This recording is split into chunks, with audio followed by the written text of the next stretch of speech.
You want to support Roland Martin Unfiltered? Be sure to join our Bring the Funk fan club. Every dollar that you give to us supports our daily digital show. There's only one daily digital show out here that keeps it black and keep it real. As Roland Martin Unfiltered. Support the Roland Martin Unfiltered daily digital show by going to RolandMartinUnfiltered.com. You can make this possible.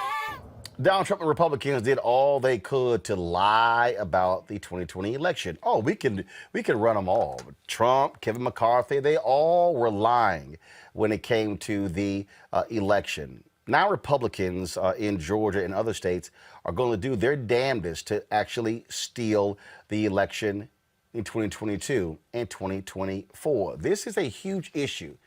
But the question is, are Democrats going to have the guts to move forward with the John Lewis voting bill? They could actually do that, use their power to prevent Republicans from doing this on the state level. Joining us right now is Ari Berman. He, of course, is with Mother Jones. He is a senior reporter there, has been focusing on these issues for a long time. Ari, glad to have you in Roland Martin Unfiltered. This is critically important. Republicans can control these legislatures in these southern states. They control the governor's mansions as well. And so they control the state Supreme Court.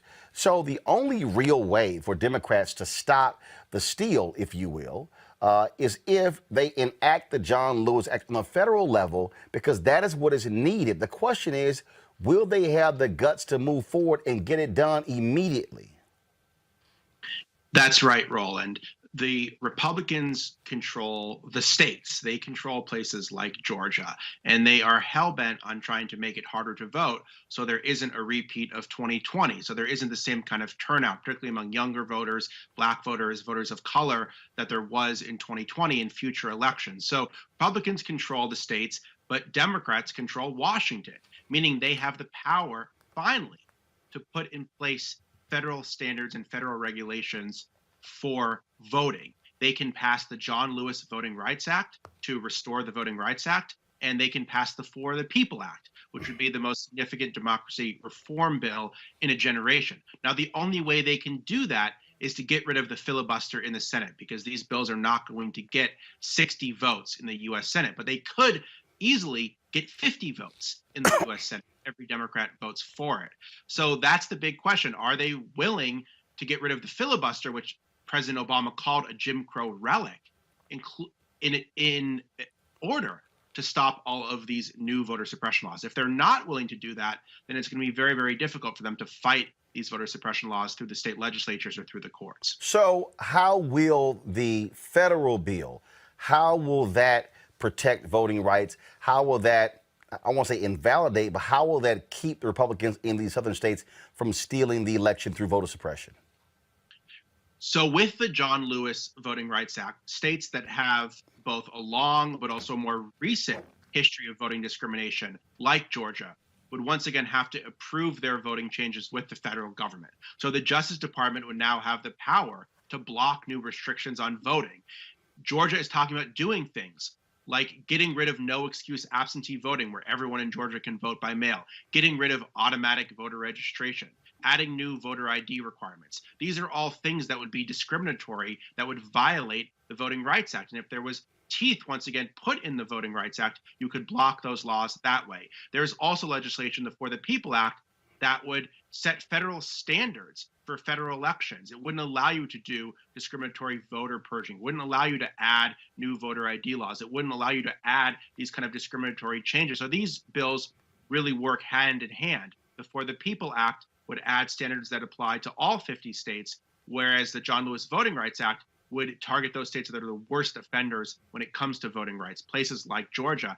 And so if those federal protections are put in place, and if they're put in place soon, they would then apply to the 2020 and the 2024 elections. And Democrats would actually have power to stop these new voter suppression laws, as opposed to trying to just litigate against them after the fact, which is very, very difficult when you're dealing with very conservative courts that we have right now. But you've got folks like West Virginia Senator Joe Manchin, who says under no circumstances will he consider getting rid of the filibuster. He says that now. I think what the Democratic leadership is thinking is that if Republicans obstruct enough bills, then Joe Manchin and also Kyrsten Sinema from Arizona might reconsider. But there's a lot at stake here. First off, there's power for the Democratic Party at stake. If Republicans are allowed to pass all of these new voter suppression laws, all of these extremely gerrymandered maps, that's going to hurt the Democratic Party. That might cost them the House in 2022. That might cost them the Senate. That might cost them the presidency. So it hurts the Democratic Party, but more broadly, it hurts democracy. We saw record turnout in the 2020 election, and that's the very thing that the Republican Party feels threatened by. So if I'm Kyrsten Sinema in Arizona and I see that there's record turnout in my state, and suddenly all of these efforts are being put in place to try to roll back that kind of turnout, the same kind of turnout that helped elect me, and I'm thinking, do I want to save American democracy, or do I want to save the filibuster so that 41 Republican senators can block any legislation proposed by the Democrats? I don't think this is a very difficult call for them. And in fact, when you talk about Sinema, she needs to be focused on this because the Supreme Court has taken up an assault on Section 2 of the Voting Rights Act. And so that could very well affect her state. That's absolutely right. The Supreme Court is going to hear a case from Arizona, Kyrsten Sinema's home state, that could be make it harder to vote in that state. There's all sorts of crazy bills that have been introduced by Arizona Republicans already.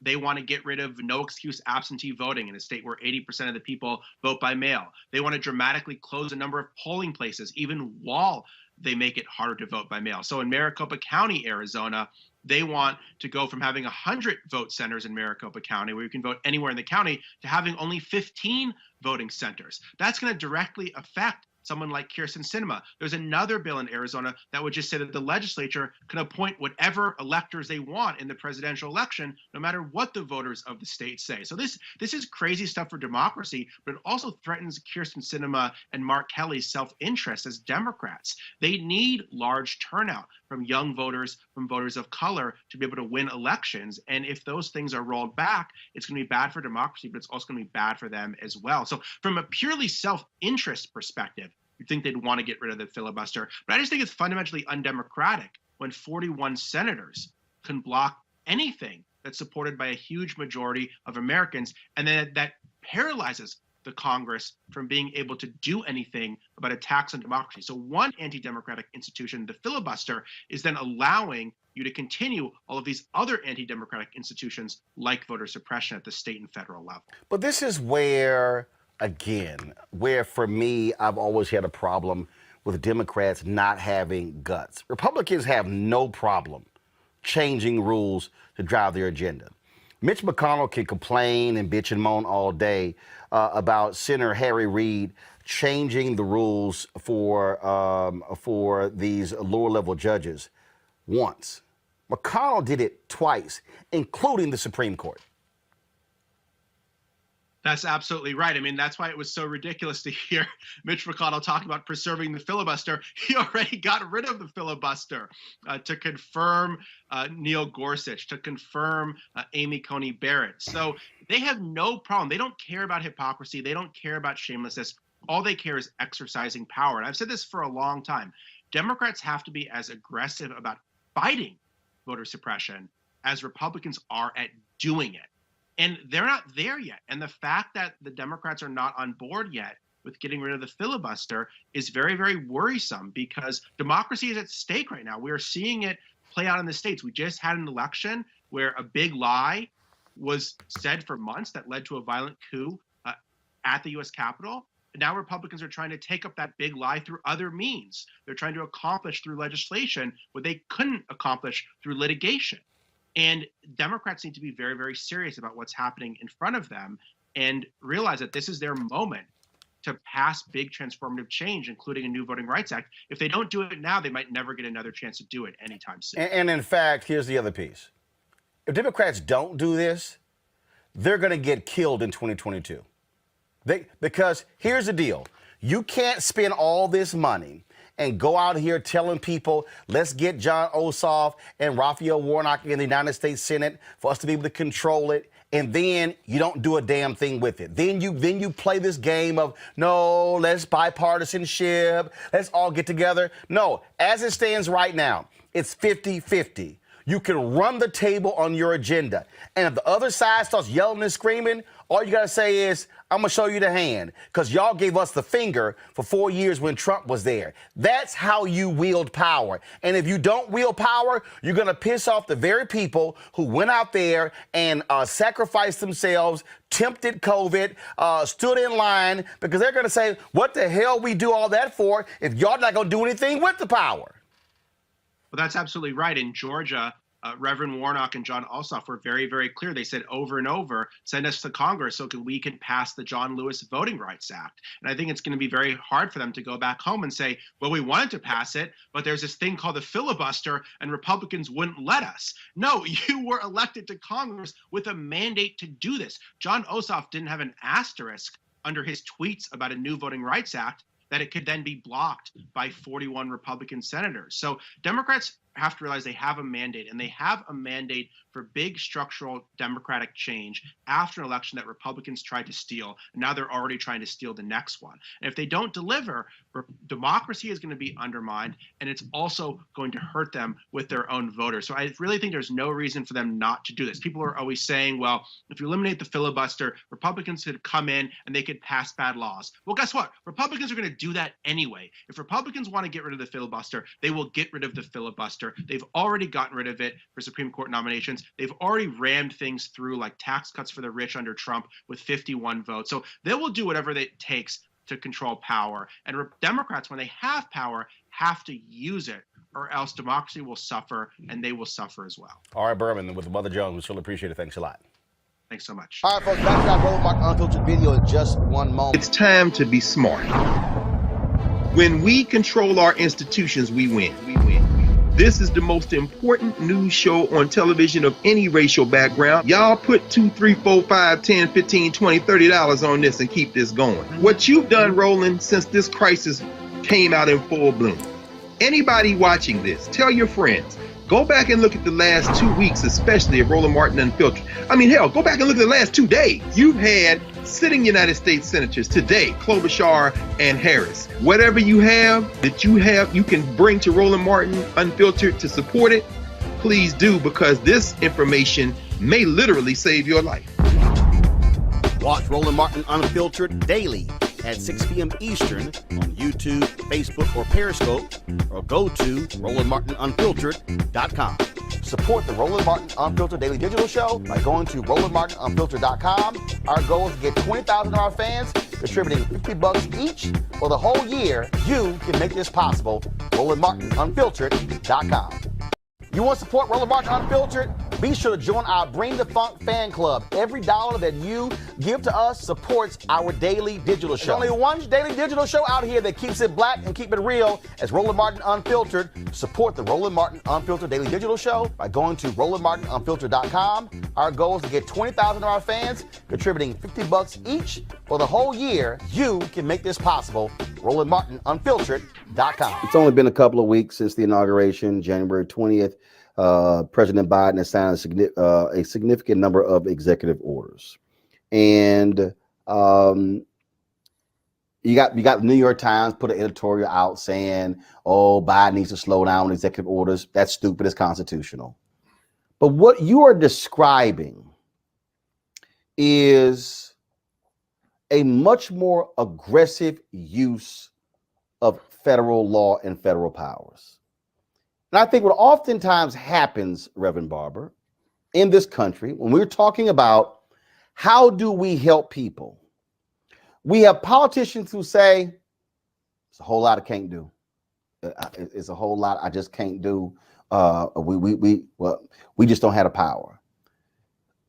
Beyond how to use Title VI, what are you also saying that the Biden administration should do to be far more aggressive to deal with race equity and to impact with existing laws on the book?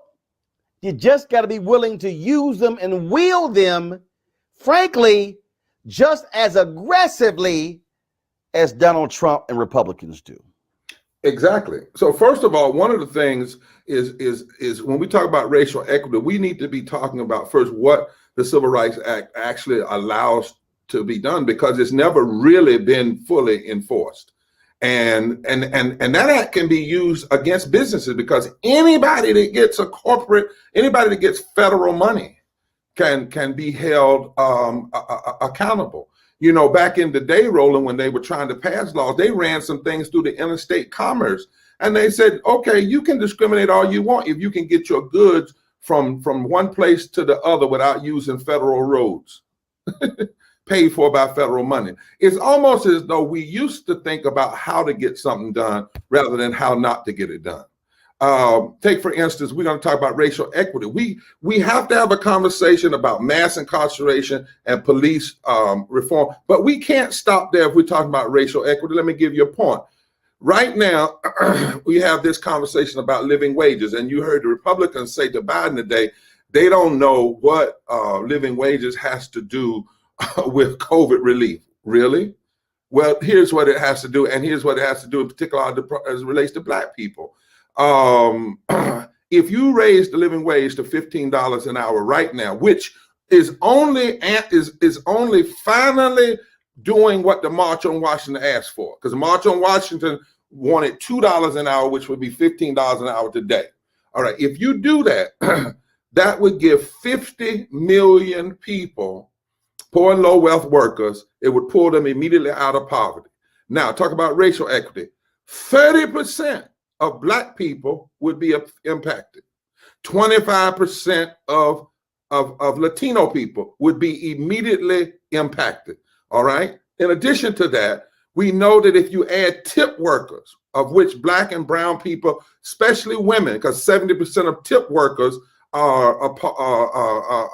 make $2.15 plus their tips, they are low wage workers. 60% of those could not get in unemployment because the state said they didn't make enough base pay to get unemployment. But if you raise them to $15 an hour federally, then you impact a lot of people. And in addition, 6 million people who lost their jobs during COVID and were forced to go back to work. And Roland, I heard something today that'll make you just, that tip workers in restaurants, the women, were told to pull down their mask so that people would tip them more. During COVID, pull down their mask so that people would tip them more. If we raising the living wage is not just an economic issue, because you know, like I know, that systemic racism and economic injustice tie hand in hand. And this is why you need to federalize it and use the federal law. Because in Kansas, for instance, the voters voted to raise the living wage, then the state legislature came back, took it from them. In Birmingham, Alabama, the black and white poor and low wealth workers got together and the city council voted to raise the living wage, and the state legislature took it from them.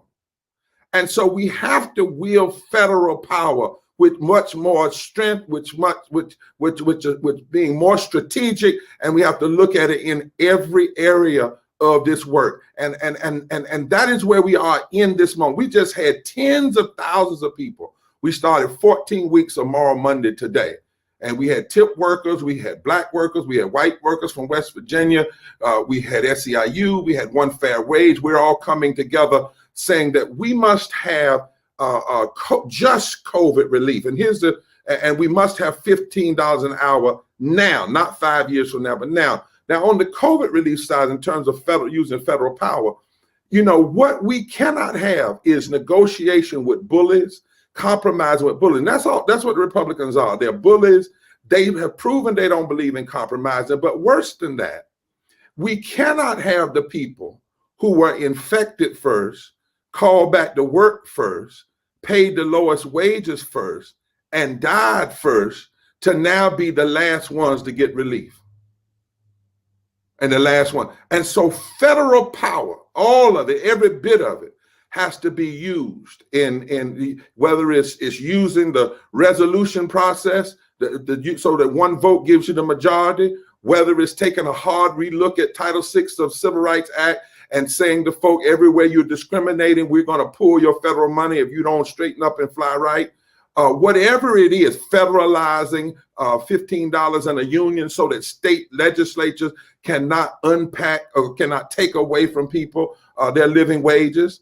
Restoring the Voting Rights Act so that as these state legislatures start trying to enact now all of these racist voter suppression laws in response to the lies about voter fraud, you know, they're starting to do that now. Well, we need immediate restoration, full restoration of the Voting Rights Act and expand it so that federal law can stop them from whatever they're planning on doing. We have to have it. All right, folks, back to our Roland Martin Unfiltered video in just one moment. It's time to be smart.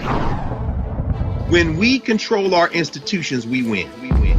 This is the most important news show on television of any racial background. Y'all put $2, $3, $4, $5, $10, $15, $20, $30 on this and keep this going. What you've done, Roland, since this crisis came out in full bloom. Anybody watching this, tell your friends. Go back and look at the last 2 weeks, especially of Roland Martin Unfiltered. I mean, hell, go back and look at the last 2 days. You've had sitting United States senators today, Klobuchar and Harris. Whatever you have that you can bring to Roland Martin Unfiltered to support it, please do, because this information may literally save your life. Watch Roland Martin Unfiltered daily at 6 p.m. Eastern on YouTube, Facebook, or Periscope, or go to RolandMartinUnfiltered.com. Support the Roland Martin Unfiltered Daily Digital Show by going to RolandMartinUnfiltered.com. Our goal is to get 20,000 of our fans contributing $50 each for the whole year. You can make this possible. RolandMartinUnfiltered.com. You want to support Roland Martin Unfiltered? Be sure to join our Bring the Funk fan club. Every dollar that you give to us supports our daily digital show. There's only one daily digital show out here that keeps it black and keep it real. As Roland Martin Unfiltered. Support the Roland Martin Unfiltered Daily Digital Show by going to RolandMartinUnfiltered.com. You can make this possible. Republicans continue to introduce bills aimed at disenfranchising black voters after they showed up in record numbers to elect 2 Democratic senators in January's runoffs. Now, today, the Georgia State Senate passed legislation that would require voters to submit a driver's license number, state identification card number, or a photocopy of an approved form of identification in order to vote absentee in the state. This comes after Georgia House Republicans presented a 48-page bill calling for several changes that would limit the time frame for early voting in the state. Joining me now to discuss this further is Senator Michael Doc Rett of the Georgia Legislative Black Caucus. Thank you so much for joining me today, Senator. Now, let's see here. Are these bills that are being introduced here in Georgia, is this simply because Republicans lost the presidential election and the Senate race in Georgia? Is this some way retaliation? Well, I'd like to thank you for having me on the phone. Right now, I'm in between a committee meeting, and we may have an important vote. So if I have to go, please excuse me. But to answer your question, basically, things didn't work out for them, and now they're trying to change things to try and make it better for them. Just like, for instance, the absentee vote, they used that for many years, and it worked well for them. But last year, when we used it and it was successful for us, now they want to add added requirements in order for you to absentee vote. So, yes, you have a point there. Can we talk to, Senator, how much of a threat that these bills pose to minorities in Georgia? Because some people, I don't think, get the bigger picture here. But can you just talk to how much of a threat it is for voters in the future? Well, it creates an extra hoop that they have to jump through, and particularly for elderly people who might have to try and find a way to get a copy of their ID or get a photo ID. So it creates an extra hoop in some cases that makes it a little more challenging for them to get out and vote. So let's say that all of these bills that have been presented are passed. Are there, I guess, plan Bs in place for, the Black community to be well equipped to be able to get out and vote in the next election? Oh, yes, we got plans, and we work with Fair Fight and other organizations, so we're ready to go. And I have to go and take a vote. I'm sorry. That's all right, Senator. You're busy. We thank you so much for coming on today. Greatly appreciate it.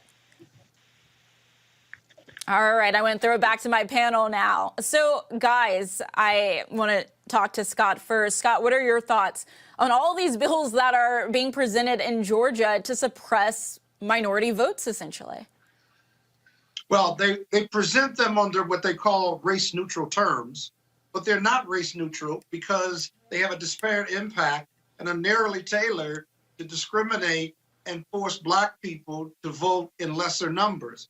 We know that early voting, either by mail or drop box or absenteeism, made up 30 to 35, maybe more % of the vote and made the difference. Those ballots were counted last. They weren't counted like the day of voting.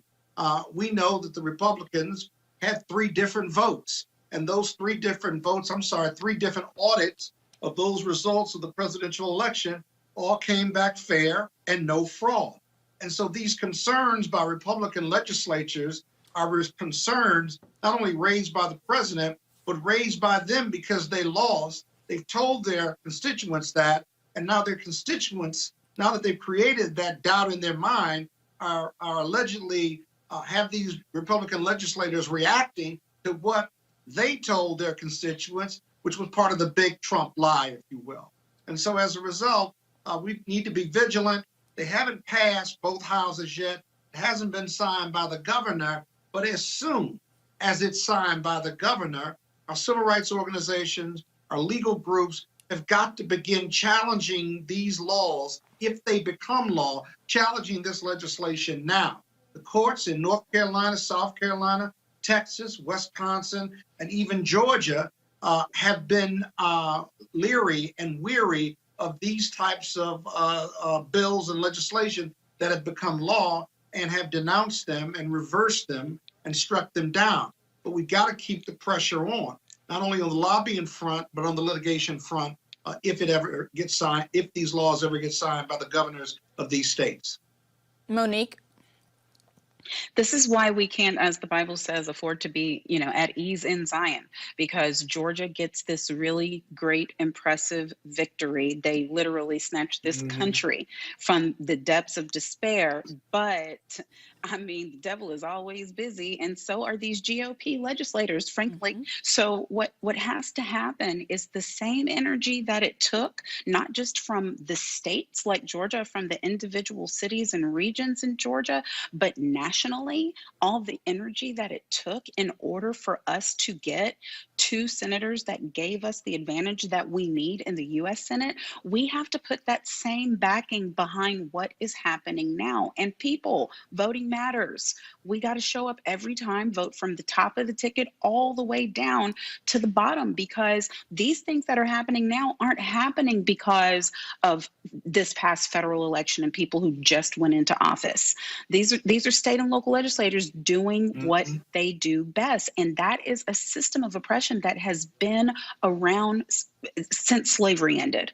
So we have to do our part nationally. We can support organizations like Black Voters Matter that are bringing the lawsuits when there are issues like this that suppress and oppress the vote. We can do our part to turn out the vote and to get elected officials out of office who desire to have their own system of control in place and don't want to acknowledge the will of the people. So those are action steps that I think we can start on right now. Robert. Look, I got to apologize for Georgia and my people down here. Every time you hear about us, there's something crazy going on, whether it's Vernon Jones crowd surfing or Marjorie Taylor Greene and her QAnon conspiracy. We always got something going on down here, and I'm not quite sure why. Florida used to be the crazy state, but Georgia, just kind of filtered its way up. Also, shout out some of my pastors down in Lakeland, Florida, Eddie and Paula Lake and Richard, Reverend Boss down there, because we might be coming to visit because there's too much crazy going on here. But let's understand one thing. The Republicans are not going to stop. And the reason goes far deeper than Trump or Trumpism or the 2020 election. It's the question of demographics. And that's what they are afraid of. They've been working for 20 years to outrun demographics. People who are not from Georgia do not know we used to be a blue state. And we had Democratic governors like Zell Miller and Roy Barnes. 2006, Thurber Baker and Michael Thurman won statewide. Thurber Baker got 60% of his the vote nearly in 2006 when he ran for re-election. What happened? 2010, Republicans won a majority in the House and the Senate, and they controlled reapportionment. And then they gerrymandered their way into a constitutional majority in the House and the Senate and all constitutional officers. We haven't had, until Warnock and Ossoff, we had not had a Democrat elected statewide since 2006 in the state. 14 years between those elections, and that's because gerrymandering. We're a state that is 35% African American, 15% Latino, 6% Asian, 52% women, with one of the largest LGBTQIA PK plus populations in the country, in addition to the number of transplants from around the country that come to Atlanta for the music industry and the film industry. We are a blue state masquerading as a purple state. And Republicans and Tea Partiers and MAGAs and Trumpites understand that the only way to win the fight is to change the rules. Reverend Jackson says often that when the score is public, the rules are fair, that we win. But it's only when they have a slanted playing field that are able to take over. And Georgia is a microcosm of what goes on nationally. Remember, Republicans have won the popular vote in presidential elections one time in the last 30 years. George W. Bush in 2004 won the popular vote. Before that, it was his Daddy Bush in 1988 was the last time Republicans won the popular vote. Right now, Republican senators represent about 41 million fewer people than Democratic senators do right now. And in fact, 15 Republican senators represent about 38 million people, which is less than the 2 Democratic senators that represent the state of California. So they're not trying to win on appealing to the masses in this country. They're not trying to win on being the party of the future, the party of ideas, the party moving people forward. They are trying to win on white resentment. They're trying to win on white fear. And the best way to do this is to suppress and reduce the number of people who are able to vote. Now, on the bright side, with this legislation, my friend James Woodall, president of the state NAACP, testified on it earlier today, is more than likely unconstitutional and will be struck down. However, this is part of a suite of legislation introduced here in this state, including trying to make the Secretary of State no longer an elected position, but rather appointed by the legislature, attempts to change any changes in the rules for elections, taking that power away from the state and local election boards, investing that in the state legislature, anything that can be done to reduce the power and the strength of the black vote in this state is what is being done. So this is why that federal oversight is so necessary, because all of this has happened since the Shelby v. Holder decision in 2014. Now that we don't have pre-clearance with the Justice Department, none of this would even be legal prior to that Shelby decision. So it's important for us to fight for this on the federal level. I don't give a damn what they have to do in the Senate. I don't care if you have to bribe, beg, and steal to get that John Lewis Voting Rights Act passed. It has to get passed. It is imperative for the future of the democracy, because we had a nice inauguration. It was wonderful. It was fun. We beat the Bushes and walked all over the 159 counties to win those 2 Senate races. That whole time, Republicans were plotting and scheming on how to return to power. And because of that, we cannot rest. And you can't be tired yet. It's time to continue to fight and push it through to the end. We're already on the right side of history. We're already on the right side of the issues. We're already on the right side of the poll numbers. What we have to do is now get on the right side of the law to ensure that it cannot rig the game against us. All right. Any final comments for Monique or Scott before we move forward? I had one. I just wanted to echo. I thank you, Robert, for bringing up just the history of Georgia, because sometimes I think people don't know their state's history. My home state, Texas, has a similar history in that we were blue, blue, blue, blue, blue. We are a blue state that has had a really bad 25 years. But before that, you look at the history of governors, you look at the Senate, we're the home state of Barbara Jordan. We're the home state of Lyndon B. Johnson. We're the home state of Ann Richards. And people who are either young or ignorant or both don't know the true character of their own state or territory or region. And so we end up thinking we are powerless when we are not, when we right now actually are going against type. We're going against culture. We're going against our own kind of mores and have to return to them. And I think sometimes when you do, as Robert just did, remind us of who we are, then we feel more empowered to come back to our center and stand up for ourselves. Scott.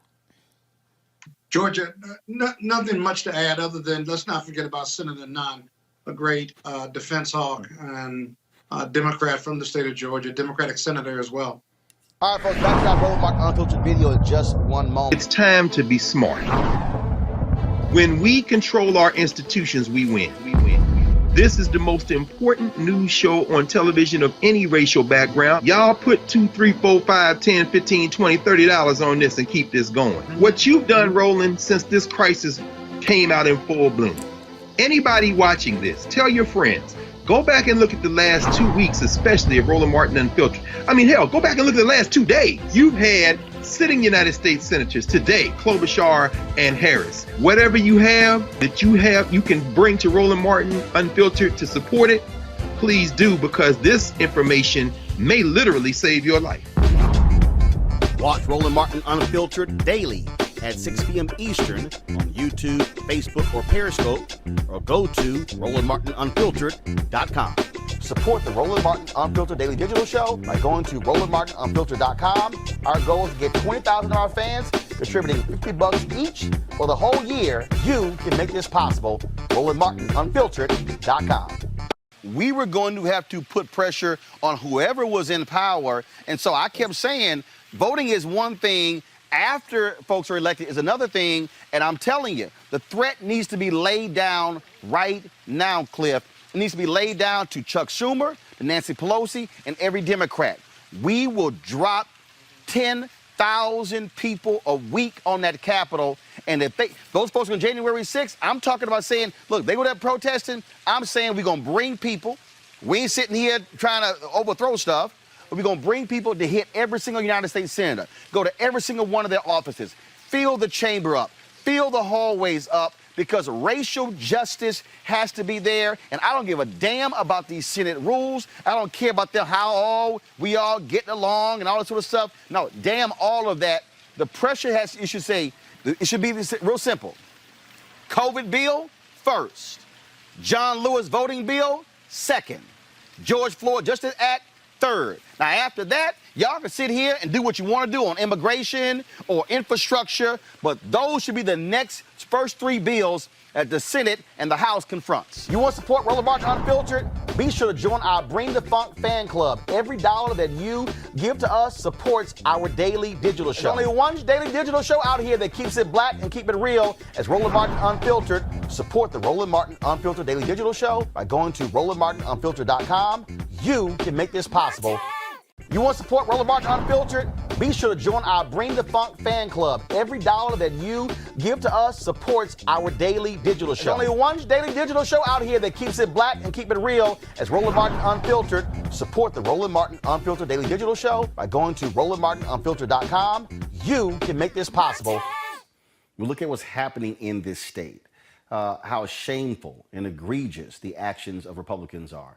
In the state legislature, as we speak, they're doing all they can not to address cases like the Ahmaud Arbery case. What they're trying to do is literally steal future elections. Massive voter suppression laws are being passed, are actually being considered in Georgia as we speak. And various groups are doing all they can to fight these efforts. Joining us right now is someone who has been doing that. She, of course, serves in the Georgia legislature. Senator Tanya Anderson. She is with the Georgia Black Caucus. Certainly glad, Senator Anderson, to have you with us. Thank you for having me. This is the first time I've been back in Atlanta since we spent 5 weeks here in December and January, helping Ossoff and Warnock win. And I warned everybody. I said, look, it's coming. It's coming. I can guarantee you they are going to do all they can to try to steal the election. They're going to change as many laws as they can. They are going to just, again, trying to run a roughshod over people, and that's what we're seeing. And when you talk about these laws, what you're seeing is Republicans who can't win on ideas, don't want to convince folks to vote for them. They want to steal elections. Give our viewers and listeners an understanding of the kind of evil things that they're doing there in the State House. So again, let me say thank you for having me, Roland Martin. I just absolutely love you, and I love your show, and I love the work that you do. So I serve as the chair of the Georgia Legislative Black Caucus, which is the largest Black caucus in these United States, which means that we have almost 70 Black state representatives or state senators in the state of Georgia, which means we represent a very large group of Black people. And what happened, you saw what happened. We danced and loved your video, Show Up, John P. Key, and everybody danced and celebrated. What happened is that they lost. What's happening now is that they are upset. They are angry. They are mad. As we say, they are mad.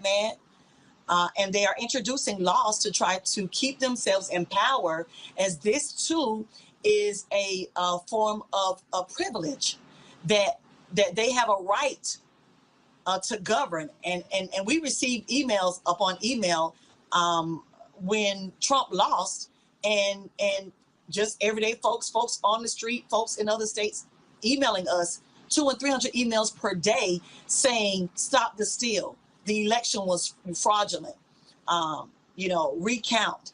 And so they're upset. And one lady had the nerve to say that we're not governed, we govern. And, I thought how caring of her to say that you're not supposed to be governed, that you are to govern other people. So it's another form of privilege. It's another form of wanting to remain in power and lose and not wanting to lose their grip. But at the end of the day, we knew in Georgia that we were going to show up again for the runoff, and we had a mandate. There's been a plan, and as a matter of fact, we today in the Senate had 4 bills, and just a few of the bills will remove drop boxes. It will allow for more than one form of ID. it will require that you have to be prove that you are over 75 or disabled in order to vote absentee. Just a few of the bills that are to cripple, to stifle, to roll back that which John Lewis fought for, Congressman Lewis fought for, and Dr. King and Dr. C.T. Vivian and Joseph Black, all of our civil rights heroes fought for. And we're in 2021 trying to maintain those liberties, trying to maintain those freedoms. And it's absolutely despicable how they are pouting and believing the lies of Trump, which has rolled into creating legislation that is a lie behind the lies that they were fed.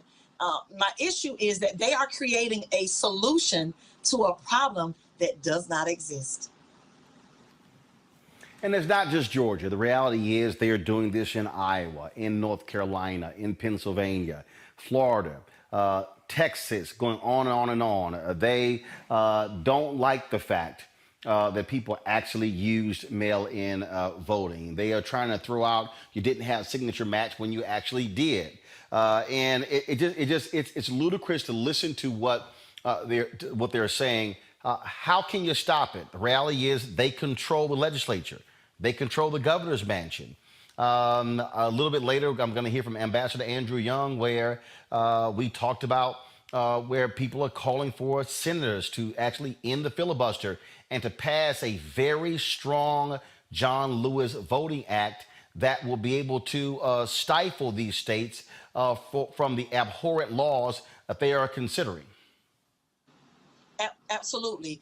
And not only will it take introducing a strong John Lewis Civil Rights Act, but it's also going to take partnerships with our Congressional Black Caucus from the state level. We have to, in Georgia, I'm almost sure we have the largest Black Caucus and we have the largest Congressional Black Caucus delegation, Georgia delegation in the Congressional Black Caucus. We also have to partner with our new president and his administration to, because what happened with our elections in Georgia, everyone says, oh, we got to do what Georgia did. We got to do what Georgia did. But what may not be obvious is that we got to this point. Now, they stole the election from Stacey Abrams, but we got to this point because of lawsuits. There were several, 3 from Fair Fight, the other 2 from other organizations. But we have to meet them where it matters and meet them where it hurts, because at the end of the day, they will continue to try to do this throughout the 50 states. Well, you're absolutely right. It is going to be a significant battle, which is why I said it in Florida after Amendment 4 passed. Gird yourself for the battle. Same thing here, because Republicans, they are desperate. They do not want to see Stacey Abrams elected governor next year. They do not want to see Pastor Raphael Warnock reelected to a 6-year term next year as well. So they're going to try to do all they can. And so I promise that Roland Martin Unfiltered will be back in this state doing all we can to help you, the Black Caucus, and others, because, again, these are issues that affect us in a unique way. And if they are successful in Georgia, other Republicans across the country will see that and say, we can do it as well. So we certainly appreciate all the work that you're doing, Senator Anderson, and the Black Caucus of Georgia. Thank you so much, Roland. Thank you. Thank you very much. Anisha Cross, I want to go to you. Again, this is what I've always said. In the history of America, Black success has always been followed by white backlash. And the success of Black people voting in this state, in December, first of all, in January, the success of Black people voting in electing Ossoff and Warnock and awarding this state to Biden and Harris, white backlash. That's what this is. That's how they operate. Again, hit the nail on the head. Republicans have a playbook, and the playbook is let's create fear, let's create chaos and mayhem, let's act as though voter fraud is real when the only real fraud is coming from them as they continue to try to limit access to the polls. The frustration I have here is that the writing was on the wall. Stacey Abrams, Fair Fight, several organizations on the ground, including the ACLU and others, have been doing the work, doing the work to ensure enfranchisement of African Americans, doing the work to ensure Blacks in the cities as well as in the rural areas came out to vote in droves, making sure that the suburbs were seen in large number. And this was groundwork that had been laid for over a decade. At some point, there had to be some level of inkling that things just, the winds of change might come about in the great state of Georgia. So we see this, and we see African Americans come out in droves. We see the record number. We see that turnout be amazing, not only in terms of early voting, but also in terms of mail-in voting, which they worked very hard to eradicate. And the response isn't, hey, Republican Party, let's think about what we can do to engage African Americans. Let's think about what we can do in terms of outreach. Let's think about what we can do in terms of policies that don't not only disenfranchise, but also try to keep Black folk back in the place that they think that we belong. Let's do some things that don't resemble the Confederacy. Oh no, their response is, let's keep those Negroes from going to the polls. Let's keep them from voting in general. Let's ensure these rights that they have, those rights that we have as American citizens, are eradicated and chipped away by creating these bills and pushing them at the state legislature where Republicans have the power, pushing them at the state legislature where they know that if they create these barriers, that they can totally erase many of the wins that we've seen over this past election, because they want to do this and they want to hyper speed it. They want to do this in record time because they are afraid that come midterms, this population is going to come out again. That now that Black people understand their power, that Black people understand, just how much their vote actually matters in Georgia, that they're going to continue to come out. So in order to erase all of that, it's not to run better Republican candidates and let's not be racist. It's to stop Black people from actually showing up by stopping souls to the polls, by limiting the early voting, by making it harder to actually show up, by removing some of the polling places, by doing all that they can. Voter ID laws, we're seeing this time and time again. It's not just Georgia. It's other states where Black voter turnout was strong as well. It's almost in every state, ironically, but not so much, that President Trump actually tried to challenge the vote up because Black people showed up in force. I think that this is one of those times where we're seeing American history become America's present, where the argument to sit down, shut up, make sure that Black voices aren't heard because progress has come too swiftly for a lot of white people, particularly Republicans across this country. They're uncomfortable and they don't want to be uncomfortable. And the only way to reach their comfort again is to ensure that Black people lose their voice. Mustafa, for those folks who are watching, this is also why we keep emphasizing state elections, because those who control the state legislatures are writing these rules. And there were a lot of people who voted for President Barack Obama in 2008 who did not vote in 2010. That's what allowed Republicans to cement their power controlling legislatures. All of these things go together. They're all intertwined. You can't just say, President, U.S. Senate, congressional races, I'm good. No, it's gubernatorial, it's state senator, it's state representative. They all go together. Yeah, and that's why, it's so important for us. One, the reason everybody should be going out and getting everybody to watch this show so that you actually get educated. And that's why you also have to support the National Black Caucus of State Legislators. And you have to support the National Black Mayors and others who are insides of these halls, navigating and trying to make sure that you don't get pimped. That's the only way I know to say it, so that you don't get pimped by these sets of actions that folks are doing to literally to take power from you and from your communities and resources. And also to help you to understand the playbook that was just talked about a little bit. So, these sets of actions have been going on. In Reconstruction, they saw too many Black folks actually getting elected to state offices and others. And then they began to tighten up and to change the rules. And then the same thing in the 50s and the 60s. And then I would also say that they did the same thing when Newt Gingrich and them came in on the state level to be able to sort of entrench their power. And now we find ourselves today. So I just want to remind folks, there are two different dynamics that are going on. You have the foot soldiers. The foot soldiers are those white nationalists, who stormed the Capitol and who did those types of egregious behaviors that everybody saw. And then you have the strategists. The strategists are the folks at the Heritage Foundation. They're the Koch brothers and other individuals who are actually helping to fund, and they're also helping to write many of these laws and to support them so that they can get instituted. So if you don't understand the game, then you're going to get played. So you got to understand, we got to address the white nationalists, but you also got to address these strategists who are the ones who are putting these things in place in states across the nation to hold on to power as long as they can. We've highlighted for you before here on this show how similar these sets of actions are to what folks did in South Africa during apartheid, when they knew that the numbers were not there for them to be able to hold on to power. So then they began to play these games, both on the writing of legislation and then also holding on to power with judges and attorneys and district attorneys and all these other types of things that we have in our country that relate to the same things that happened in South Africa. Terrence, just so people understand, you're there in Michigan. Perfect example. You've got a Democratic governor there. Republicans right now are so upset with her COVID mandates. They're withholding the spending of $2 billion in COVID funds to force her to back down. That's what Republicans do when they have an agenda. They wield power, and they are ruthless and they're gangster when it comes to that power. Yeah, Roland, I want to make it clear that I'm actually from Michigan, but I actually since have relocated here to the D.C. area. But I'm very much aware of what's happening in the state of Michigan. And one of the things about politics and why people are so sick of it is because it's called the game of politics. Unfortunately, because I've been in this thing for quite some time, and I mean, what you'll find too is that many of these individuals are obviously in bed with each other. You know what I mean? They put on a certain look to the public just to put on a certain look. So that way it portrays that, you know, they're still down for this side or that side.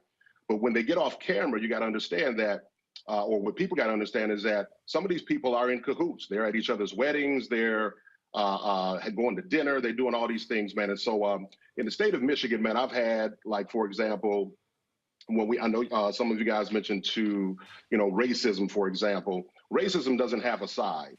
It's the evil of a person's heart for the most part, because I have actually experienced some things in Calhoun County, Michigan myself, you know, and actually had to call some things to task. And it was not necessarily from Republicans. It was actually from Democrats. As a matter of fact, in Calhoun County in 2012, there were buttons of Obama portrayed as a monkey. And so many of us had to come out at the NACP, because I am also a former NACP president, local branch president as well. And so we had to call those people to task. But unfortunately, stuff like that happened in the state of Michigan, and in particular Calhoun County. Some of that gets brushed under the rug. So I want to make it clear that when it comes to these types of things, man, Black people have to be very careful to understand that we should always be on the side of right. You know, I look at things from if it's just or unjust. I don't actually put things in categories, if you will.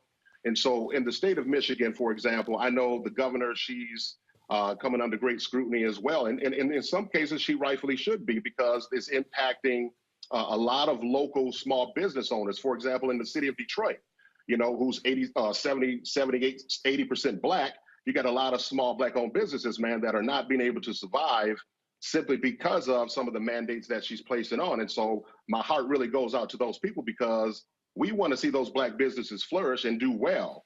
And so anyway, I just wanted to put that out there to make for sure that we're holding everybody to task, regardless of right, left, blue, red, or whatever. As a people, we're losing, man. And so we got to gain some ground and get our power back. And the power to get it back is obviously at the election box, but also electing people that have our best interest at heart in the end. You're absolutely right about that. And what that means is that people are going to have to be engaged in this particular battle. All right, folks, back to our Roland Martin Unfiltered video in just one moment. It's time to be smart. When we control our institutions, we win. This is the most important news show on television of any racial background. Y'all put $2, $3, $4, $5, $10, $15, $20, $30 on this and keep this going. What you've done, Roland, since this crisis came out in full bloom. Anybody watching this, tell your friends, go back and look at the last 2 weeks, especially of Roland Martin Unfiltered. I mean, hell, go back and look at the last 2 days. You've had sitting United States senators today, Klobuchar and Harris. Whatever you have that you can bring to Roland Martin Unfiltered to support it, please do, because this information may literally save your life. Watch Roland Martin Unfiltered daily at 6 p.m. Eastern on YouTube, Facebook, or Periscope, or go to RolandMartinUnfiltered.com. Support the Roland Martin Unfiltered Daily Digital Show by going to RolandMartinUnfiltered.com. Our goal is to get 20,000 of our fans contributing $50 each for the whole year. You can make this possible. RolandMartinUnfiltered.com. You want to support Roland Martin Unfiltered? Be sure to join our Bring the Funk fan club. Every dollar that you give to us supports our daily digital show. There's only one daily digital show out here that keeps it black and keep it real. As Roland Martin Unfiltered. Support the Roland Martin Unfiltered daily digital show by going to RolandMartinUnfiltered.com. You can make this possible. All right, folks, let's get into it. Let's talk politics. First and foremost, what is happening here in, first, what's happening in Georgia. We've spent lots of time in Georgia talking about there, and we've been emphasizing to you about Republicans and what they're trying to do. All across the country, Republicans have been putting in place, proposing significant bills that will greatly undercut voting, especially black voters. In Georgia, what they're trying to do, folks, is beyond despicable. Because of what happened with Joe Biden and Kamala Harris winning that state and John Ossoff and Raphael Warnock both winning U.S. Senate seats, what they're doing, they're actually trying to get rid of voting on Sundays. They want to curtail early voting 5 days. And they're trying to change the law where if you did not vote in the general election, you can't register and vote for the runoff election. It is a number of things that they're doing and trying, folks, that makes no sense whatsoever. And so we're going to be talking about that with Cliff Albright, co-founder of Black Voters Matter. Let me introduce my panel as well. Let me know, folks, when Cliff is there. Of course, our Thursday panel every Thursday, Dr. Greg Carr, Chair of the Department of Afro-American Studies, Howard University. Erica Savage-Wilson hosts Savage Politics Podcast, as well as Reese Colbert, Black Women Views. And so, as I said, let's now bring in Cliff Albright into our conversation. Cliff, always glad to see you. It's crazy, Cliff, what they're doing there. And I keep telling people how dastardly it is what's going on. I mean, they are, to say they're going to get rid of, because they're scared of souls to the polls, trying to cut early voting down to 5 days. The Republicans in Georgia want to cheat in all future elections. Yeah, and there's a couple of things that's amazing about that, Roland. Good to see you. One is that, basically what they're trying to change is the system that they set up. Back in 2005, they pushed the absentee voting, and mainly because they but the reality was that it was mainly their folks that they were expecting to use it. And to a certain extent, that's been true for some of these years. But as we all know, in 2018 and definitely last year, and then just last month in this runoff elections, black voters, people of color all across the board, but especially black voters, used it to a great extent, literally shocked the world by using the vote by mail process. So now a process that they set up, they all of a sudden want to scream is fraudulent and is a fixed situation. And again, keeping in mind that this state went through not one, not two, but 3 different recounts and accounting, whatever, to double check the election. The Secretary of State repeatedly has said that there was no fraud, that this was one of the safest elections that they've ever had. He told the entire country that there was no fraud, and yet you have all of these bills that are coming out under the guise of trying to prevent voter fraud. So we know exactly what it is. It's just straight up voter suppression. It's just straight up Jim Crow. It's just straight up poll taxes and counting of jelly beans. They are shameless in the ways that they're trying to steal our votes. And again, talking about how significant this is, they are scared to death next year of Stacey Abrams running against Brian Kemp for the race to be governor of Georgia. Also, Senator Raphael Warnock is going to be running for re-election as well. And so they are trying to rig.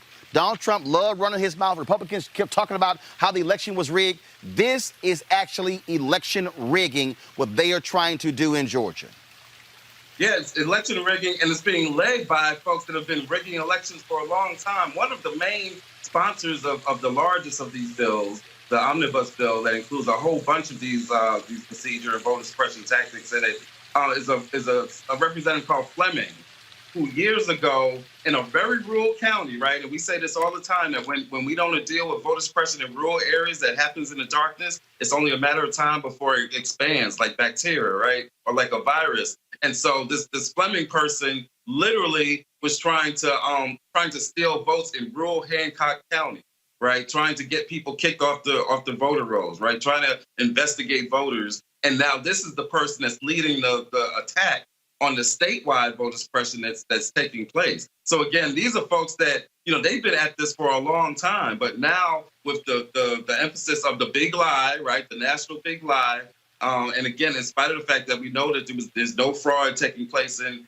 these elections, these are the folks that are attacking our right to vote right here in this state. And again, it just really emphasizes why we critically, urgently, we need H.R. 1 and H.R. 4 at the federal level, the restoration of strengthening of the Voting Rights Act, the John Lewis Voting Rights Act. We need these acts passed, not tomorrow, not next week. We need them passed yesterday, because that is one of the main ways that we're going to have to have a tool in order to fight against what's taking place, not just in Georgia, but all across the country. As you know, there were 200, it's estimated, I think the Brennan Center estimated that there's 253 bills that have been introduced in 43 states across the country. Not only that, one of the things they want to do, they want to only allow absentee balloting for folks 75 or older. That's right. I mean, limiting the absentee to 75 and older, getting rid of no excuse, requiring multiple hard copies of your photo ID. There's even versions talking about, just like they have in Alabama, where you might have to have an affidavit or a witness signature or something to that effect. All of these things, I mean, the range of tactics that they are using, again, is really just shameless. They're not even trying to really hide that it's voter suppression. They're not even really trying to hide. And they've been caught on video in the past. I think it was the speaker, the Republican Speaker of the House, I believe, who was caught saying that if we continue to do this, vote by mail and expanding this voting, that Republicans will never be able to win another election. So they've been very honest about what it is that they're trying to do. The question is, what are we going to do to stop them, both in terms of stopping them in the legislature, stopping them in the courts? As you know, Roland, we're not afraid of suing the state of Georgia. So stopping them in the courts. But again, at the federal level, we have got to have action on these federal bills that are pending in Congress right now. That's why our folks risk their lives in this election cycle to take control of the Senate and to be able to take control of Congress, so that we can pass bold action in order to protect our voting rights and all the other major issues that we care deeply about. Speaking of that, when you talk about taking that bold action, that also means forcing these Democrats, they're going to have to actually get rid of the filibuster. And so what are you, LaTosha Brown and others doing? Because, look, this is what I keep saying. This action has to be taken this year. After this COVID bill, the John Lewis Act should be the next bill. And if that means bringing hundreds of thousands of people to Washington, D.C., dropping them on the Capitol, going door to door, putting pressure on Joe Manchin, on Kristen Sinema, Dianne Feinstein, and others, it has to happen, because if the federal bill is not passed, they can kiss the majority, they can kiss the control away. And you tweeted this the other day, look, we can't make no argument to somebody who didn't vote as to why they should vote if they didn't use the power when they had it. That's right. And not only to you can't make that argument to somebody who didn't vote, but even folks who did vote, right? Some first-time voters, some folks that went skeptically to vote, right? I've seen responses to a tweet thread that I did yesterday, where people are giving their personal testimonies of how they helped mobilize younger voters, first-time voters, new voters, skeptical voters, right? Who weren't really feeling the process, but they got them to come out. But now those folks are looking at the process and saying, wait a minute, what's going on? We did all this, we got them power in Congress, and now we gotta rely on a parliamentarian. Like that's something that we never had to say when we was going out there mobilizing voters during this past election cycle. That if you go out here, if you risk your life in the midst of COVID, right, if you put everything on the line, what you are going to win is you're going to win the right to have the parliamentarian decide our future, or you're going to win the right to have Manchin and Sinema to decide our futures. That's not what we were telling folks, and that can't be what the reality is. And so to your question, we've got to mobilize our folks in all of our states to reach out to their representatives, to put pressure on their congressional leadership, that includes Schumer, in order to deal with these folks that are causing us to not be able to squash the filibuster, right? But to also put pressure on the Biden administration. It's not acceptable that they're looking at the antics of a Manchin and a Sinema, and I call them Manchinema, right? Because they're linked like that. But it's not acceptable that the Biden administration is going to just look at these two folks and allow them to dictate the agenda and not use the tools that they have at their disposal to get these people to act right. At the end of the day, Joe Biden's been in the Senate or in the White House for 47 years. If he ain't learned enough tactics by this point, right? If he didn't learn enough of LBJ tactics at this point to figure out how to count some votes and twist some arms and get some stuff done, then we may have just put the wrong dude in there. Now, I'm not saying he's worse than the person that was there, clearly, but at the end of the day, we have got to pressure him to use every tool he's got at his disposal in order to get these folks to act right, squash the filibuster, and move on this agenda. And just for anybody to understand, we were very clear. We were going to have to put pressure on whoever was in power. And so I kept saying, voting is one thing. After folks are elected is another thing. And I'm telling you, the threat needs to be laid down right now, Cliff. It needs to be laid down to Chuck Schumer, to Nancy Pelosi, and every Democrat. We will drop 10,000 people a week on that Capitol. And if those folks on January 6th, I'm talking about saying, look, they go there protesting. I'm saying we're going to bring people. We ain't sitting here trying to overthrow stuff. But we're going to bring people to hit every single United States senator, go to every single one of their offices, fill the chamber up, fill the hallways up, because racial justice has to be there. And I don't give a damn about these Senate rules. I don't care about how we all getting along and all that sort of stuff. No, damn all of that. The pressure it should be real simple. COVID bill, first. John Lewis voting bill, second.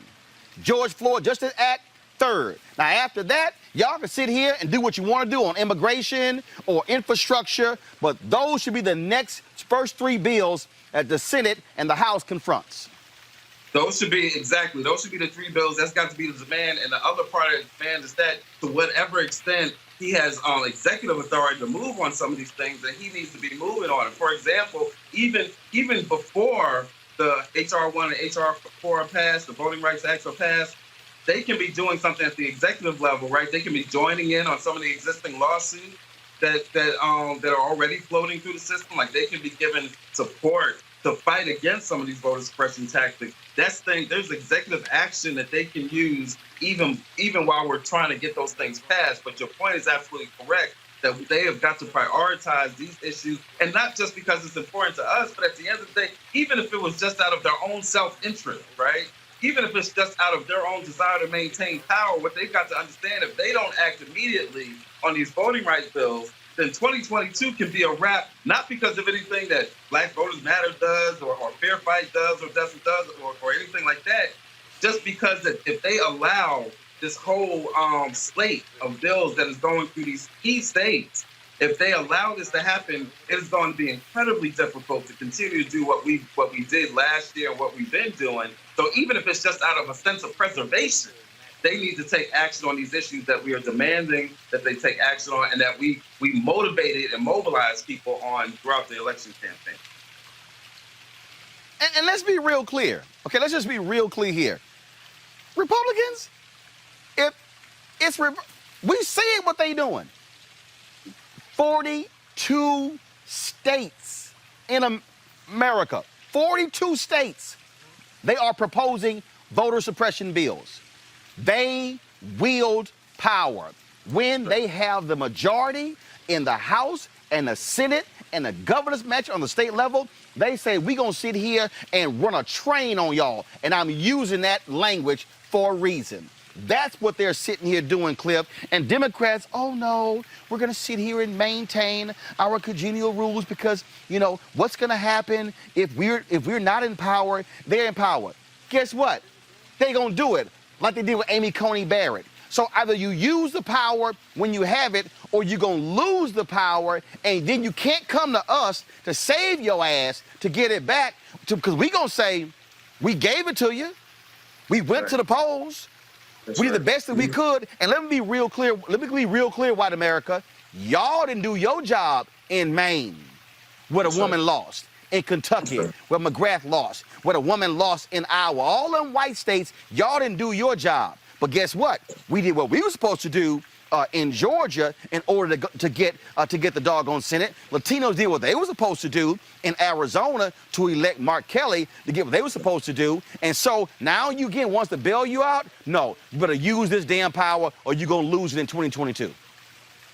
You're exactly right. That's the deal. And when we say that, people need to be clear. It's not a matter of us as organizers or you as a journalist wishing this on the country or wishing this on Democrats, right? It's a matter of, look, we can read the tea leaves, right? Like I said earlier today, like, you don't blame the doctor for giving the diagnosis. So if I'm telling you that if you fail to move on these policies, that there's going to be consequences and repercussions, it's not because I'm gonna be the one out there that's saying that people don't vote, right? But I am telling you, just off of my experience, just as you, Roland, are telling folks off of your experience, we can see what's coming.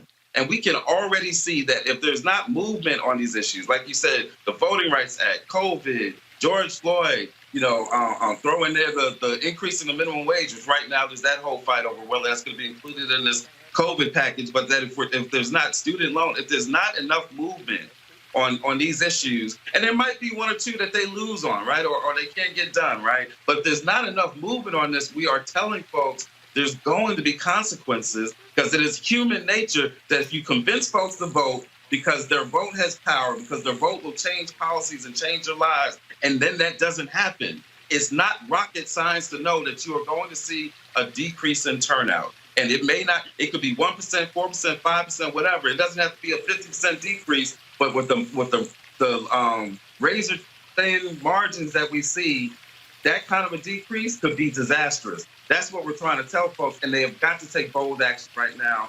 It's not even bold action because we're talking about policies that are like remarkably popular. The COVID bill is remarkably popular. Increasing the minimum wage, remarkably popular. The voting rights is remarkably popular. So it's not even a big lift.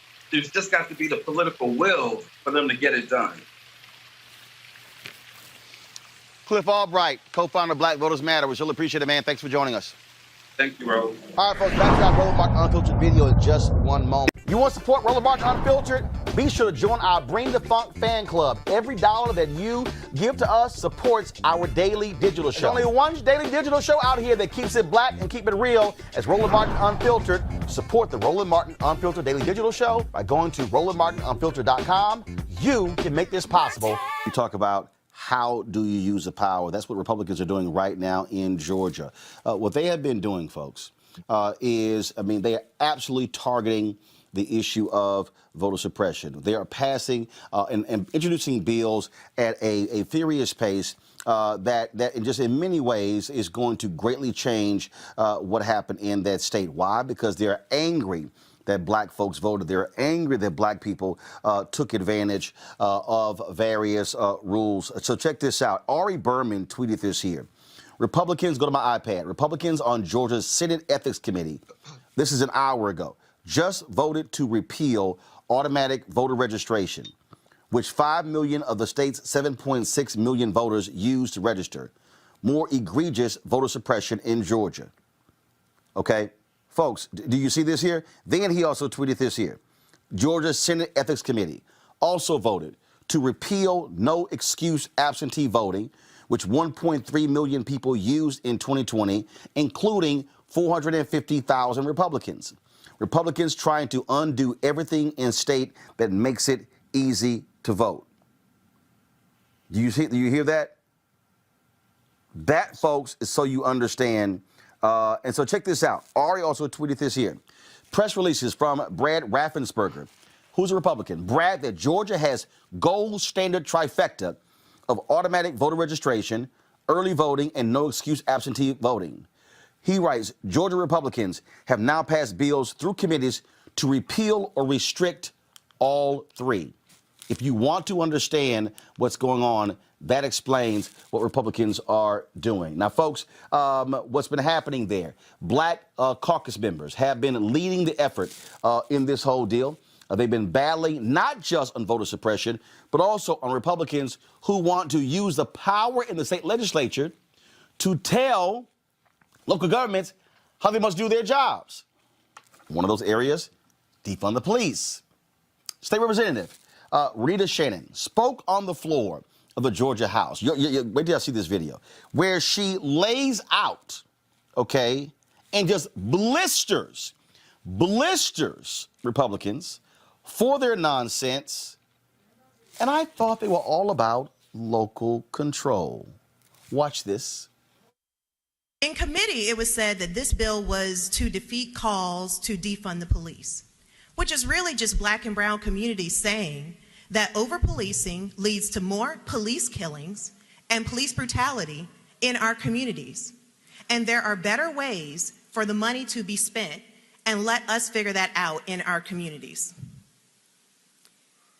Republicans know that these issues are connected, and that's the reason why you didn't want to talk about this bill yesterday, because it was the one-year anniversary of Ahmaud Arbery being killed.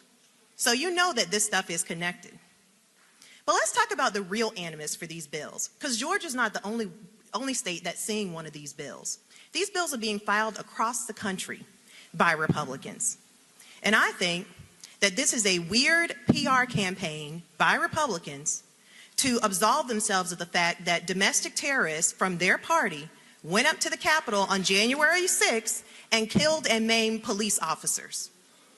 Defund the police has never killed any police officers. Defund the police has never maimed any police officers. So Republicans, you can continue to run these weird PR campaigns if you want to. Democrats will continue to press for justice and to make sure that we don't see any more of the following: Eric Gardner's, Michael Brown, Laquan McDonald, Tamir Rice, Walter Scott, Samuel DuBose, Freddie Gray, Alton Sterling, Philando Castile, Ahmaud Arbery, Breonna Taylor, George Floyd, Rashard Brooks, Jamarian Robinson, Shalee Tilson, Tanisha Anderson, Alexia Christian, Maya Hall, Nick Thomas, and many more. I'll yield the next. Now, folks, that's one issue we have to talk about. We're going to speak to Representative Shannon in just a moment. Also today, you had protesters in the state capitol protesting Senate Bill 531, dealing with, again, all of these voter suppression bills. Representative Park Cannon is standing with those protesters. State trooper speaking through a bullhorn. She decides to stand in front of the bullhorn. Why is this state trooper physically touching her for no reason whatsoever? Watch this. Attention. I am Sergeant Walker with the Georgia State Patrol. You are in violation of 1611 34.1. Go. Step aside, ma'am. Step aside. Now. You are dispersed immediately or you will be arrested. Disperse immediately or you will be arrested.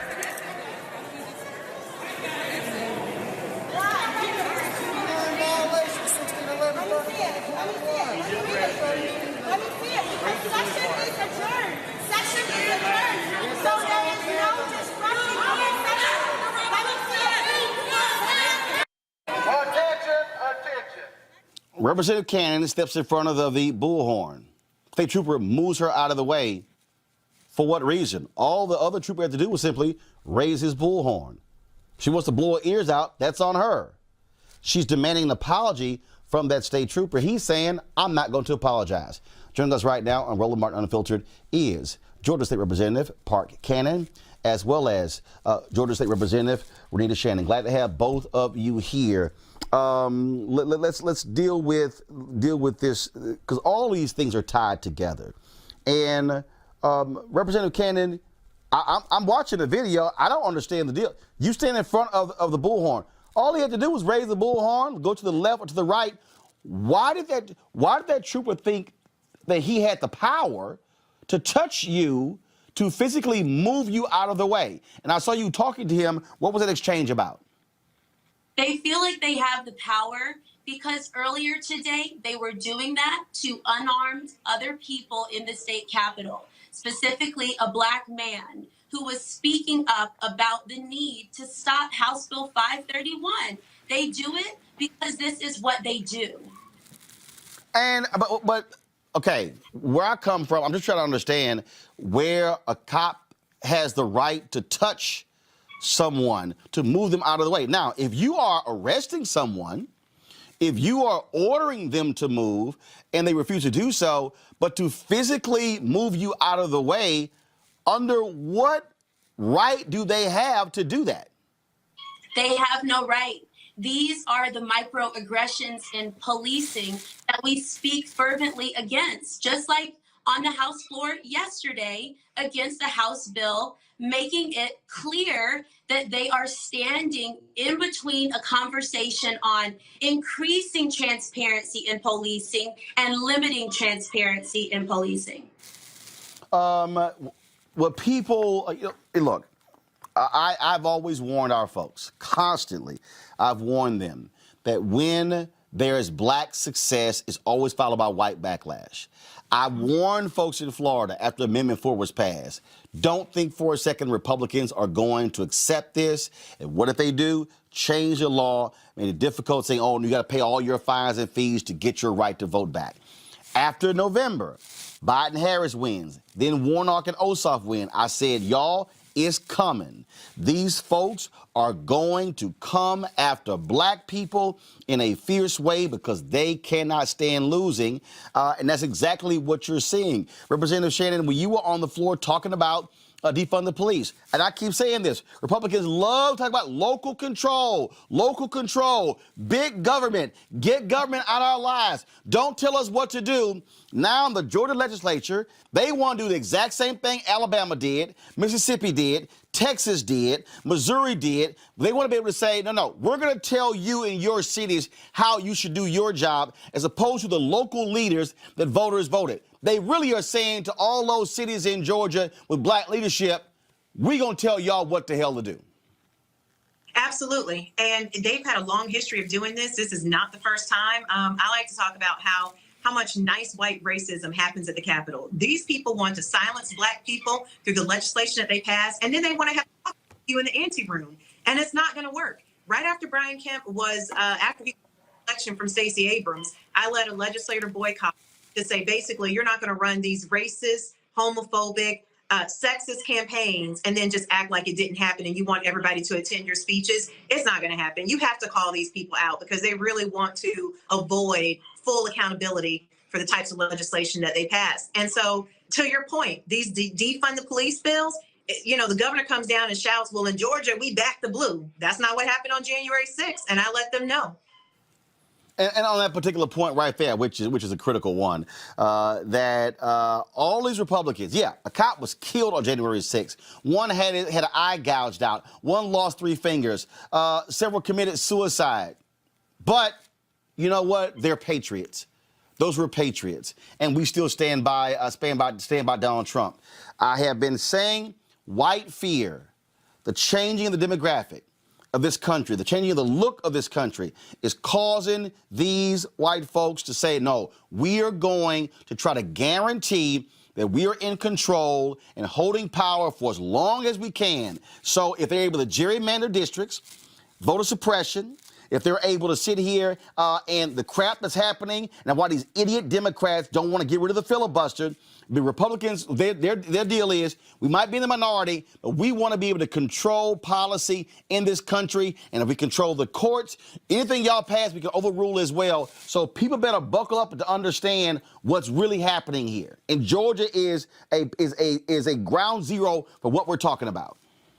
And I think the main thing that they are resisting is that, for so long, our government, and it still looks this way today, but for so long, our government has mostly been made up of the people who have been able to vote the longest, and that is white men. And so they are resisting the fact that now you have voices like myself and Representative Cannon coming in saying, hey, this stuff, it's not that this stuff is divisive. It's not that, you're upset that you're hearing new voices that were previously suppressed. We're happy to be those voices. We know what happens in our communities, and that's why I read them the names of just a few Black people who have been killed by police. We know what's happening in our communities. We know what we need, and you're not going to tell us that we don't know what's happening in our communities. Representative Cannon, we spent about 5 weeks in Georgia. We were on the ground, going all around the state, live streaming, covering these rallies, because I told our viewers, we got to be there. It's important that we can't ignore what's happening there.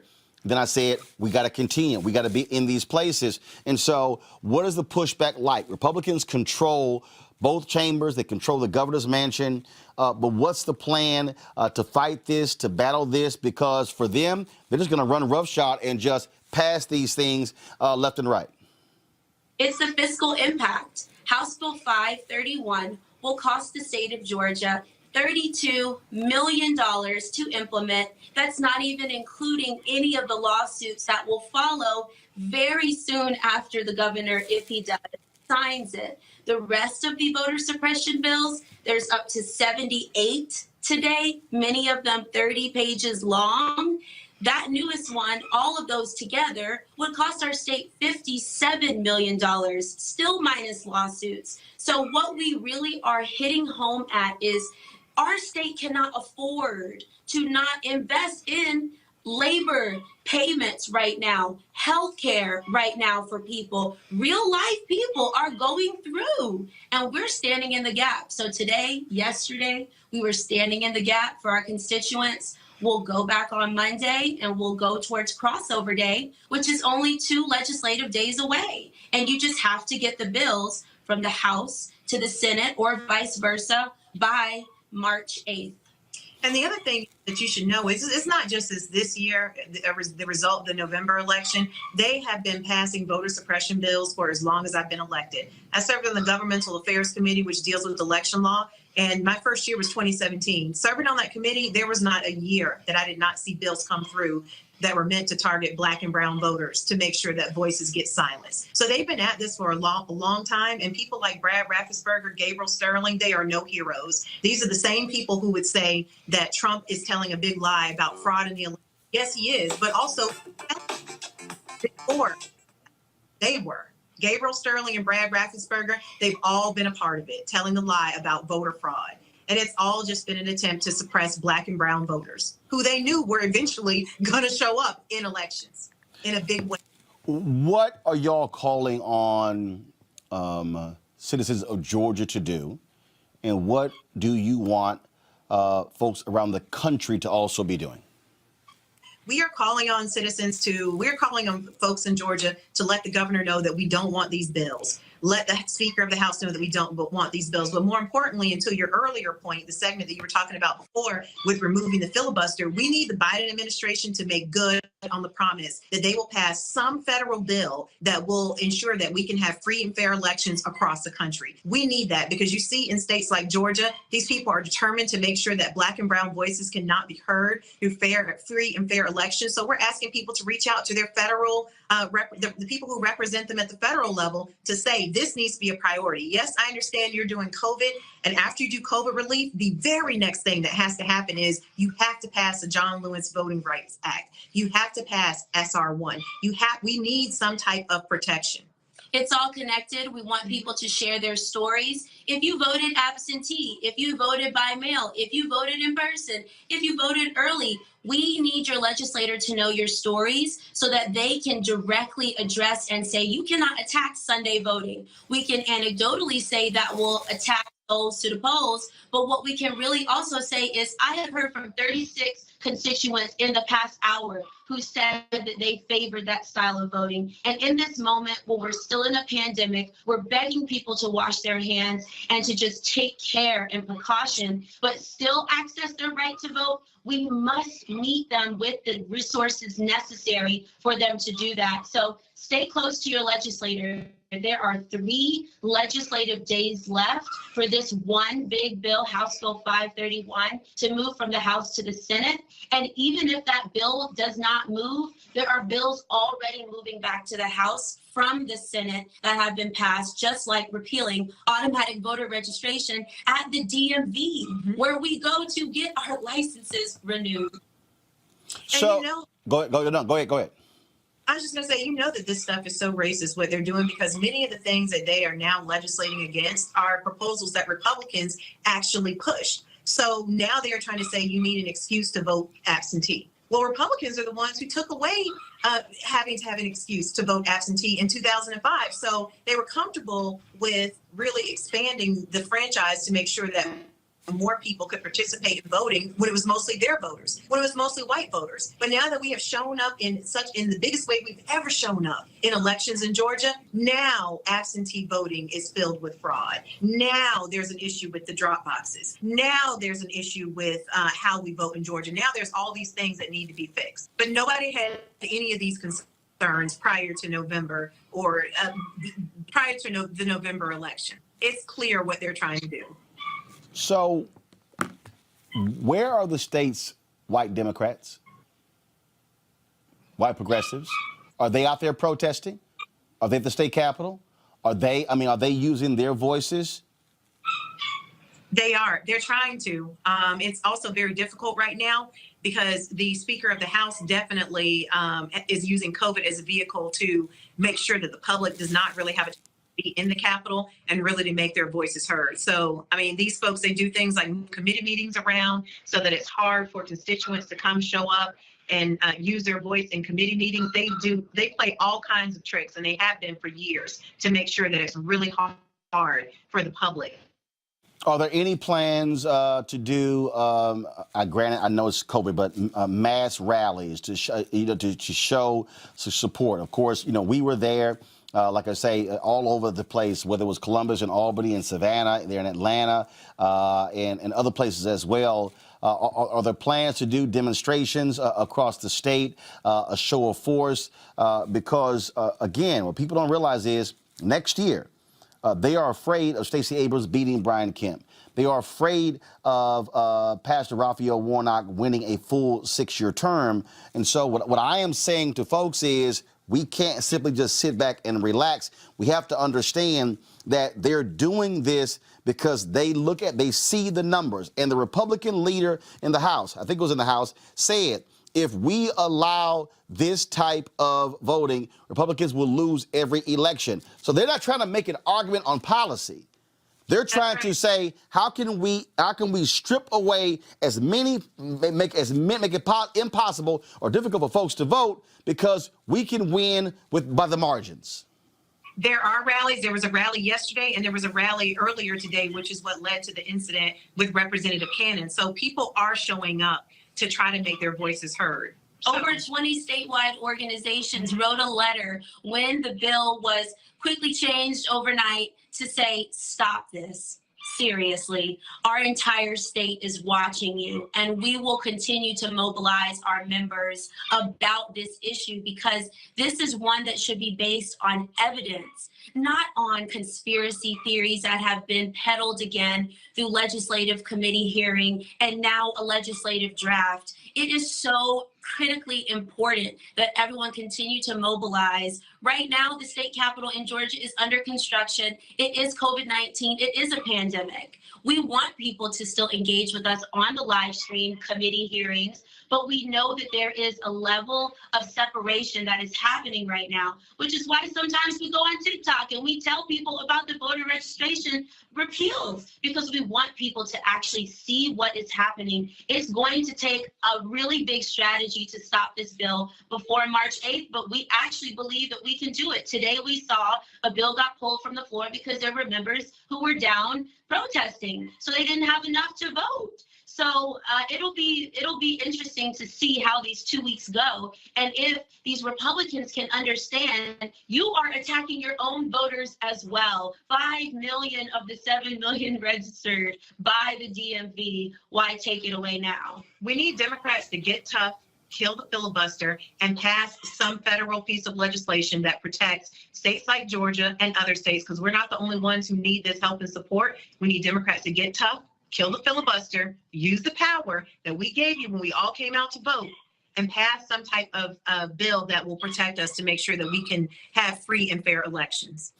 Representative Cannon, Representative Shannon, we certainly appreciate it. Y'all keep swinging hard, and we'll keep covering this as well. Keep us abreast of what's going on, and whatever help we can provide, we certainly will be there for you. Thank you, Roland, and we love your show. You are the truth. Woo! Thank you. I appreciate it. Thank you so very much. Thank you very much. All right, folks, back to our Roland Martin Unfiltered video in just one moment. It's time to be smart. When we control our institutions, we win. This is the most important news show on television of any racial background. Y'all put $2, $3, $4, $5, $10, $15, $20, $30 on this and keep this going. What you've done, Roland, since this crisis came out in full bloom. Anybody watching this, tell your friends, Go back and look at the last 2 weeks, especially of Roland Martin Unfiltered. I mean, hell, go back and look at the last 2 days. You've had sitting United States senators today, Klobuchar and Harris. Whatever you have that you can bring to Roland Martin Unfiltered to support it, please do, because this information may literally save your life. Watch Roland Martin Unfiltered daily at 6 p.m. Eastern on YouTube, Facebook, or Periscope, or go to RolandMartinUnfiltered.com. Support the Roland Martin Unfiltered Daily Digital Show by going to RolandMartinUnfiltered.com. Our goal is to get 20,000 of our fans contributing $50 each for the whole year. You can make this possible. RolandMartinUnfiltered.com.